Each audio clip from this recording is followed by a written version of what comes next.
Good evening. This is Ken at Tortoise Capital with just an ongoing nuance study of the MACD histogram indicators that we've been using.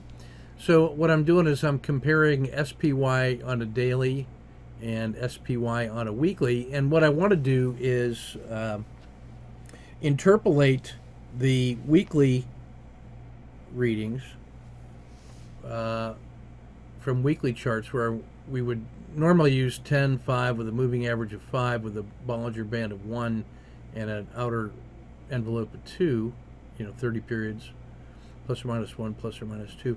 So the 10-30 on the weekly. And what I want to do is translate that into the daily chart so that I can have everything on a single chart, rather than having to flip back and forth between two different charts and double my visual cognitive effort. And so just my first test was taking the 1030 and multiplying it by 5, so we get a 5150. I maintained the 5-period moving average and kept the 1-period Bollinger Band frame. And then just took a couple snapshots. Now I've taken the price data out of here because those are going to be similar over the time frames, obviously. But I just wanted to see what we could see, and it looks pretty good.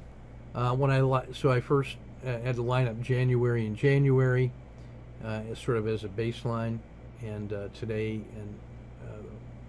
and where we are in the week. And then I started looking for key moments, like where the this crossover occurred on the weekly, is pretty close to the daily. That's not bad. Where the fall turns back into the summer, that's a really important move. So it's above the zero line, crosses back over, and then starts going through the its Bollinger Band. Now, this one, the crossover occurs at the same time. I think there's some additional translation I got to do to get the Bollinger Band patterns to line up, but I'm really not unpleased with the way these are. The key decision points are when that when the fall becomes spring, and then the crossover occurs, is occurring right in here, and now you get the change in slope, and then another little bump and go, and now here the crossover occurs here, and it occurs here. The crossover was a little bit earlier, and this is where it comes back into the river. This corresponded with this this absolutely horrible December in that last quarter of 2018, and you notice that in both of these you get had moved to an extreme condition and then failed and crossed its 4-period moving average, then entered the river, exited about the same period, pretty close, and then crossing the zero line just by inspection. This happens a little bit quicker, and so I think I may have to make one more adjustment to get this, so that the 5150 accounts for this. I might have to back that off a little bit, but I like this major turning point here is reflective in here, and so for general purposes, being able to classify by where we are in the 4 seasons. So this is summer, fall, back into the summer, fall, winter, and starting with the spring. It lines up very nicely.